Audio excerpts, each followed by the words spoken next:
प्रयागराज की राजनीति पे क्या फर्क पड़ेगा इस घटना के बाद? आपको क्या लगता है कि सबसे बड़ी कॉन्स्टिट्यूंसी, सबसे ज्यादा कॉन्स्टिट्यूंसी प्रयागराज में है, सबसे ज्यादा आबादी उत्तर प्रदेश में प्रयागराज जिले में है, इस आबादी पर यहाँ पर जो कॉन्स्टिट्यूंसी है वो कितना प्रभाव उस पर पड़ने वाला है? देखिए मयूर, अभी निकाय चुनाव यहाँ पर होने हैं, विपक्ष की तरफ से कैंडिडेट आ चुके हैं, बीजेपी का कैंडिडेट आना अभी बाकी है, जो मेयर की सीट है। लेकिन फिलहाल अगर हम देखें इस घटनाक्रम के बाद क्या असर होगा, पब्लिक में क्या संदेश गया है, इसके लिए तो जो जब रिजल्ट आएंगे उसके आधार पर ही कोई नतीजा निकाला जा सकता है। लेकिन फिलहाल आप ये कह सकते हैं कि सत्ता पक्ष और विपक्ष दोनों ही अपने अपने वोट बैंक को सहेजते हुए इस घटनाक्रम के बाद दिखाई, यानी कि दोनों लोग इस कवायद में लगे हैं, चाहे सत्ता पक्ष के लोग हैं, विपक्ष लोग इस कवायद में लगे हुए हैं कि कैसे इस मौके को भुनाया जाए, एक दूसरे पर आरोप प्रत्यारोप लगाया जाए, फायदा उठाया जाए। नगर निकाय चुनाव है, लोकसभा चुनाव है, उसको लेकर जो है इसको तैयारियों के तौर पर भी कुछ राजनेता इसको जरूर देख रहे हैं। हमारे साथ गुफरान है। गुफरान, अंतिम समय अब आ चुका है, अब क्या लगता है कि जो कानून व्यवस्था यहाँ पर पुलिस फोर्स है और जो आरएफ की फोर्स यहाँ पर तैनात है,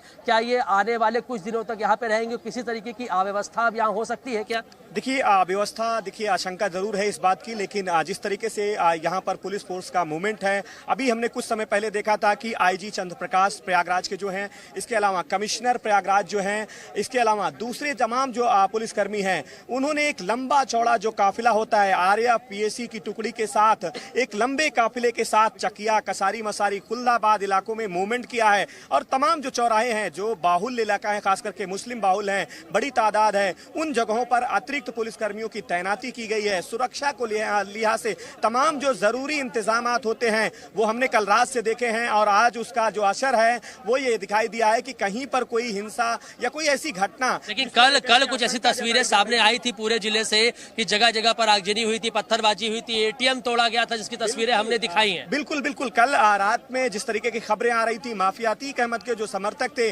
उनमें आक्रोश था, कुछ जगहों पर पत्थरबाजी की खबरें आई, एटीएम में तोड़फोड़ हुआ, इस तरीके की चीजें जो आई, इससे ये लग रहा था कि आज कानून व्यवस्था सरकार के लिए नहीं बल्कि प्रयागराज पुलिस के लिए एक बड़ी चुनौती हो सकती है। लेकिन तारीफ भी करनी होगी कि हत्याकांड को जरूर नहीं रोक पाए, लेकिन किसी तरीके की आशंकाओं को लेकर के जो व्यक्त किया जा रहा था कि कोई हिंसा हो सकती है, कोई बड़ी घटना हो सकती है, उस पर फिलहाल अभी तक कोई ऐसी घटना नहीं हुई है। ये पुलिस के लिए कामयाबी जरूर है, लेकिन बड़ा सवाल ये है कि अभी तक वो आरोपी हैं जो तीनों गिरफ्तार हुए हैं, उनके ऊपर किसका हाथ है, किसके इशारे पर यहाँ पर पहुंचे थे, कौन उनको इस पूरे घटनाक्रम में उनको यहाँ पर भेजा था, किसके टारगेट पर माफिया अतीक और अशरफ थे। एक बड़ा अपडेट इस पूरे घटनाक्रम की अगर बताएं तो तहरीर में जिक्र है, और मीडिया की जो बाइट है, जो वो बाइट में अपने जो बयान दे रहे थे, अशरफ दे रहे थे, पहले अतीक दे रहे थे। अतीक का जो एक बयान है 2 लाइन का है, उनसे ये पूछा गया कि आप अपने बेटे अशद के जनाजे में नहीं शामिल हुए, उन्होंने ये कहा कि नहीं ले गए,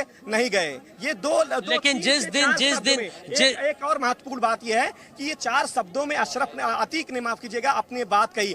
ठीक उसके बाद अशरफ बोलते हैं गुड्डू मुस्लिम नाम लेते हैं, ये बयान ऑन रिकॉर्ड है। गुड्डू मुस्लिम कहते हैं, तड़ से ये फायरिंग उनके कनपट्टी पर होती है। देखिए इस वक्त जो है अशरफ और अतीक के जो इंतकाल होने के बाद यहाँ पर कब्र में अब लोग अपने हाथों से मिट्टी दे रहे हैं, और मिट्टी देने के बाद एक बार फिर सभी के चेहरे मायूस जरूर हुए हैं। लोग ये सोच रहे हैं कि एक समय तक अतीक अहमद और उसके भाई अशरफ और तमाम जो उससे जुड़े हुए लोग थे वो किस तरीके से जराइम की दुनिया में अपना पैर पसार रहे थे, लेकिन आज देखिए स्थिति ये है कि आज उनको मिट्टी दिया जा रहा है। और ठीक उसी के बगल में जो असद की कब्र है वहां पर लोग खड़े हुए हैं, और एक तरफ असद को निहार रहे हैं, दूसरी तरफ अशरफ को देख रहे हैं, तीसरी तरफ अतीक अहमद को देख रहे हैं, और तीनों के कब्र बिल्कुल एक दूसरे को सटे हुए नजर आ रहे हैं। और फिर एक बार लोग मिट्टी देने की जो इस रिवायत को शुरू कर चुके हैं, बारी बारी से लोग अपने हाथों से मिट्टी दे रहे हैं कब्र पर, और जो तस्वीरें हैं वो ये बता रही हैं कि लोग काफी गमजदा हैं।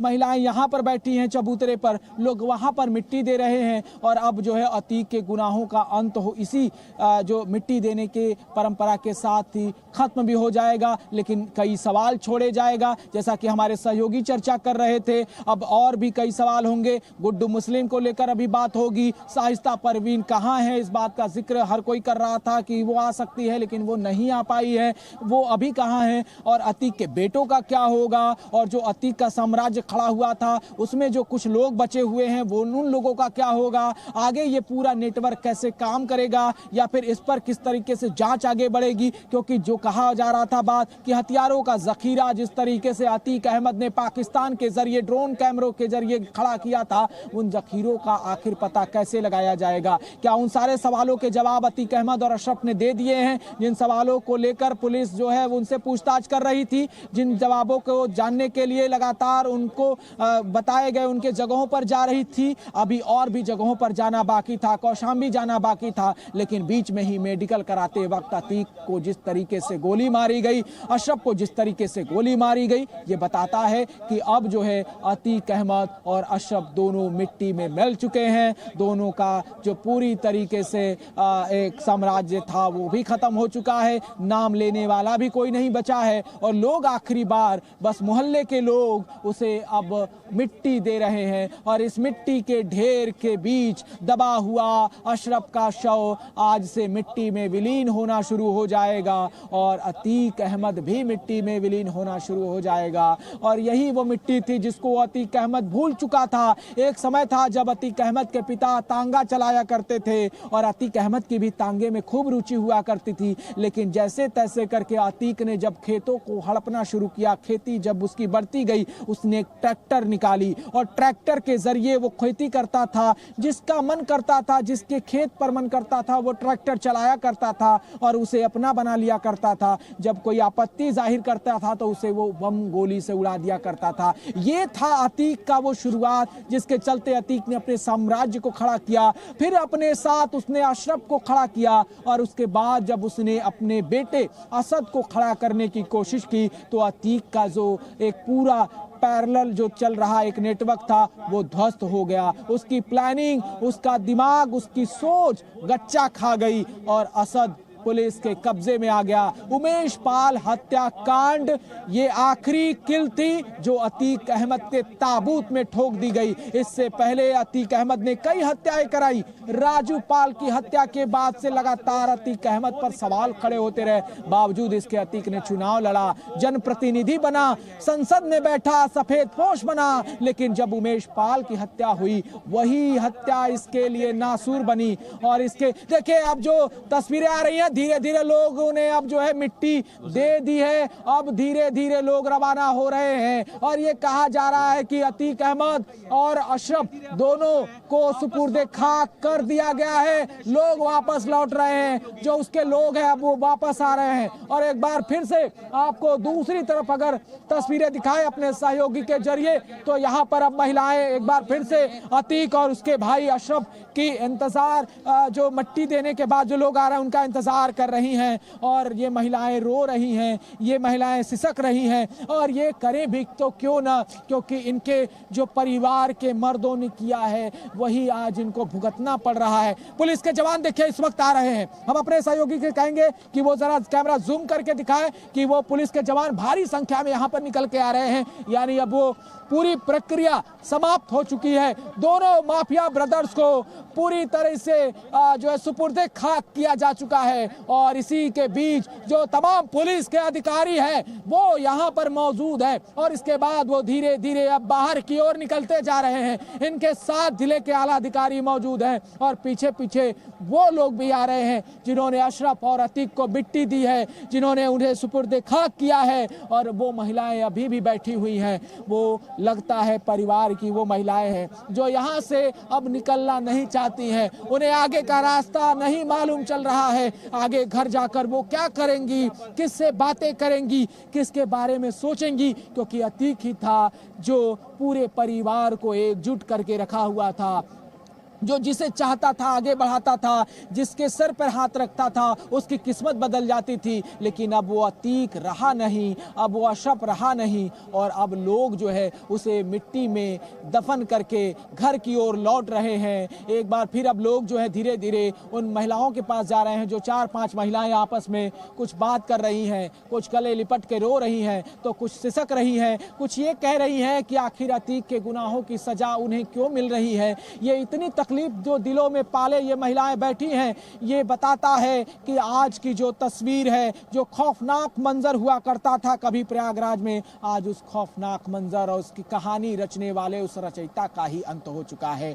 और अतीक अहमद और उसके भाई अशरफ और अतीक के बेटे असद, ये तीनों आज कब्र में दफन हो चुके हैं। महज 2 दिन के भीतर इन 3 लोगों के शव को इस जो कब्रिस्तान में दफन किया गया है, वो इस बात की गवाही देता है कि गुनाहों का जब भंडाफोड़ होता है, जब प्रकृति की मार पड़ती है, तो बचाने वाला सामने कोई नहीं होता है, क्योंकि जो लोगों को तकलीफ देता है वो एक दिन खुद तकलीफ में आता है। और ये तकलीफ लगातार अतीक और उसका भाई अशरफ झेल रहा था। उसे बर्दाश्त नहीं हो पा रहा था कि उसके बेटे असद को उसके सामने मार दिया गया, उसका बेटा एनकाउंटर में ढेर हो गया। एक बाप के सामने बेटे का जनाजा निकल रहा है, वो बाप पर क्या बीत रही होगी। ये बात अतीक को तब समझ में आई जब उसके बेटे का शव उसके सामने निकला। वो गिड़गिड़ा रहा था पुलिस अधिकारियों के सामने कि उसे अपने बेटे के जनाजे में शामिल होने दिया जाए। उसने कोर्ट में बाकायदा याचिका भी लगाई, लेकिन वो याचिका तक खारिज हो गई। इसके बाद अतीक छटपटाने लगा, 2 दिनों तक खाना भी छोड़ दिया,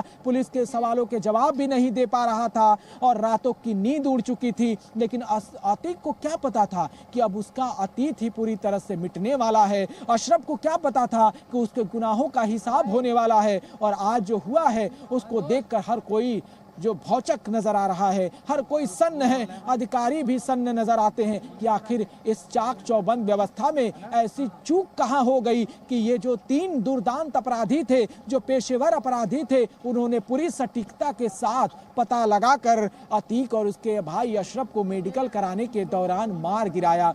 ये बात जो है हर किसी को हजम नहीं हो रही है। अतीक के मोहल्ले के लोग भी इस बात से काफी ज्यादा खौफजदा हैं। पुलिस की कार्यशैली पर भी उन्होंने सवाल खड़ा किया था और ये तक कह डाला था कि मुस्लिम होने के चलते उन्हें टारगेट किया जा रहा है। लेकिन अब इन सवालों का जवाब कौन देगा कि आखिर अतीक ने जिनका सुहाग उजाड़ा है, जिन माँ से उसका बेटा छीना है, जिसके पिता से उसका बेटा छीना है, जिस बहन से उसका भाई छीना है, जिस बच्चे से उसका बाप छीना है, आखिर उसके सवालों का जवाब कौन देगा? उसके दुखों का हिसाब कौन करेगा? उसके आंसुओं को पोंछने वाला कौन होगा? उमेश पाल की माँ को देखिए, शांति देवी को, उमेश पाल की पत्नी को देखिए, जया पाल को, जो सिसक रही थी, जो रो रही थी, जो चिल्ला रही थी। अगर ये सीसीटीवी कैमरा न होता तो ये गुनाहों का पर्दाफाश भी ना होता। ये पता तक न चल पाता कि आखिर उमेश पाल को बम और गोलियों से उड़ाने वाले ये लोग कौन हैं, कहां से आए हैं और इसके पीछे साजिश कौन कर रहा है। ये वो लोग थे जिनको लेकर पुलिस ने जब पर्दाफाश किया